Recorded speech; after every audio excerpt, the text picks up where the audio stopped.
Hello YouTube, this is Sean Ryu and I'm back with another gear review video. And today I'm going to be talking about Zpacks Hexamid Solo Plus and a modification that I did for it. So let me go ahead and get started. First thing is this is a Zpacks Hexamid Solo Plus. This is actually a little bigger than what it's going to come in when you normally get it. This is only the tarp. The difference between this and the standard version that they have is they have the bug net that comes with it. I opted not to go for the bug net because of the fact that I felt that the bottom of the bug net was going to get torn up, not to mention that if it rained it was going to get wet, so you're carrying extra water weight. In addition to that, you know, I'd read on a lot of forums on Backpacking Light as well as even on YouTube, seeing videos where, you know, people had their concerns and their complaints about it, so I decided I didn't want to go with that option. In addition to that, I did consider going with the Hexamid or Hexanet, but I decided I'd wait and try another option, and so that's what I'm going to be spending some time on explaining. Let me go ahead and give you some quick weights real quick. First of all, this actual Hexamid Solo Plus is in 0.74 ounce per square yard Cuban fiber, so this one is going to weigh more. If you're using a regular Hexamid, it's going to be lighter, obviously. And even if you go with the regular Hexamid Solo Plus without the 0.74, I think it's 0.5 or 0.50 or something like that. But if you go with that option, it's going to be lighter than this. With my modification, this actually comes in at 10.7 ounces. I'm not going to do a weight on it. I've already measured it and done the weight on it, so I know exactly what it comes in at. So I wanted to throw that out there first. In addition to that, I had actually done a gear or an unboxing recently talking about the Hexanet briefly, or not the Hexanet, this actual product, and it's what I'm using with this tarp. This is made by Sea Summit. It's called a Nano Mosquito Pyramid Net. This is the single version. It's 15D Ultra Viz. The mosquito net comes in at 2.9 ounces, and that actually includes the stuff sack. Let me explain a couple of things. First of all, this is what the mosquito net looks like. It's a pyramid. The tie out for the top is actually closer towards the head versus the feet. It has 4 tie outs on the each of the 4 corners. The rear ones are going to be blue. The one closer towards the head is going to be red, and that's so you can identify the different areas. And what I did was I actually took the tie outs on the Solo Plus, the one here, the one here, the one here, and the one here, and I modified it. These 4 corners I actually had to use longer shock cord to make it reach, but I was able to use the 4 existing corners in the Solo Plus to attach this. And then what I also did was I bought a piece of adhesive Cuban fiber tape that had a loop to it. That way I could attach a midden hook from here to there and use it to draw it up. And so I've got a video that I've already shot. It's going to show, you know, these actual modifications and how I made it work in this net. If you also look down here, it kind of resembles bathtub floors where there's a seam right here, and the bottom of the net actually comes under, so you get a full enclosure. The center right here, there's nothing in it. It's nothing but ground. So even it's not really a full bathtub floor. I guess I should take that back. But the mosquito netting actually does come in underneath it. That way you get it actually fits to the bottom of the ground.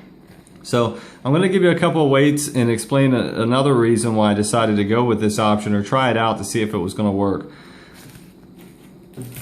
This is a piece of polycro. If you're into ultralight backpacking, you know what this is. You can use this for the bottom of your tarp. Use it as a footprint for a tent.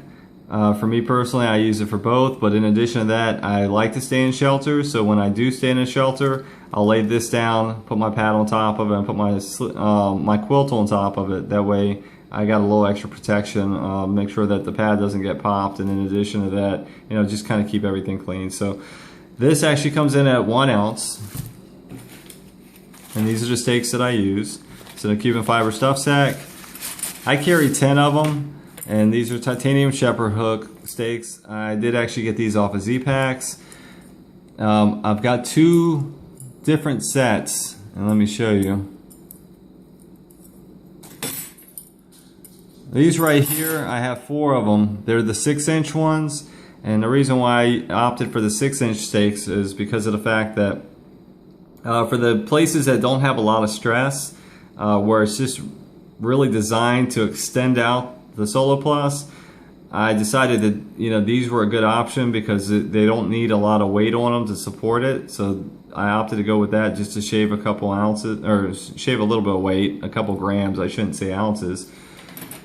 Then the second thing I have is these are the 6-inch or 6.5-inch stakes.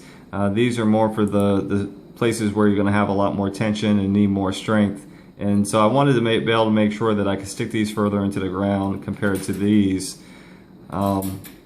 It's not necessary to have all 10 of them. I prefer to carry 10, and the reason why is because I'm 6'1", so I want to get the maximum height out of my tent or my tarp. But in addition to that, under windy conditions, it doesn't hurt. Not to mention the fact that if I lose one of these, which has happened in the past, I still have a couple of backups just in case. So that's my reason for doing that. Total weight on these is 2.3 ounces.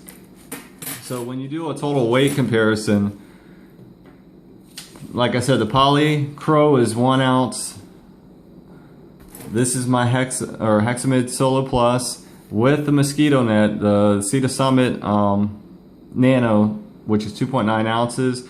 And again, this is with a 0.74 ounce Cuban fiber per square yard. This comes in at 10.7 ounces. And like I said, the stakes come in at 2.3 ounces. So when you do the total weight, this comes in at a total weight of 14.3 ounces. Now, when I did the math on it, Zpacks has the Hexamid Solo Plus at 18.7 ounces with everything in it. Then in addition to that, and that's with the Hexanet, I should have been specific, it comes in at 18.7 ounces with the Hexanet. And then in addition to that, with the 0.74 ounce Cuban fiber per square yard, it adds another 1.5 ounces. So the total weight, if I went with that option, would be 20.2 ounces. So by doing the modification that I did, I actually was able to shave off 6 ounces. So what I'm going to do is this video is going to transition to me being in my backyard, and I'll go into more specifics as to how I attached everything and how everything worked. Another thing I do want to say, and you'll see it in the video, is this point right here where the apex is and there's a tie off right here. You'll notice in my video that what I did was I bought a piece of Cuban fiber tape that had the loop on it, and I had to actually attach it further down on the tarp because attaching it to the center wasn't going to work because this is closer towards the head. So what I did was I attached that to my tarp, and I used a midden hook up here to the shock cord so that way I could attach it and draw it up. So that made it so that it could lift it up. It was still lifted up above my head. I tried actually using the center point that was already in the Hexamid, but it didn't work for me. So because of that, I made the modification where I used Cuban fiber tape with the little cord loop. So I'm going to transition to being in my backyard so that way you can kind of see what it is that I did. This is my Hexamid Solo Plus, and I'm just going to show you how I made the different modifications to put the Cedar Summit Nano Pyramid Net in. Well, I'll show you what the tent looks like real quick.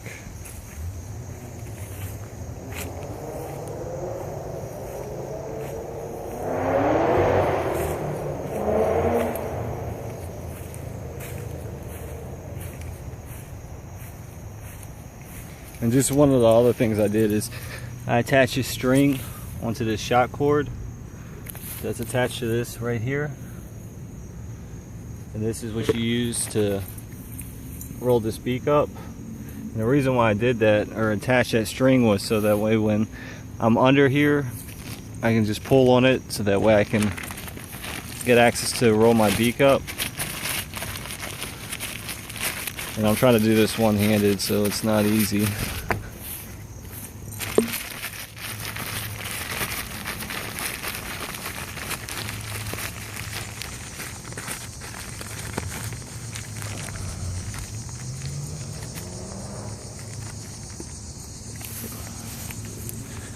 Okay, so let me show you what I did.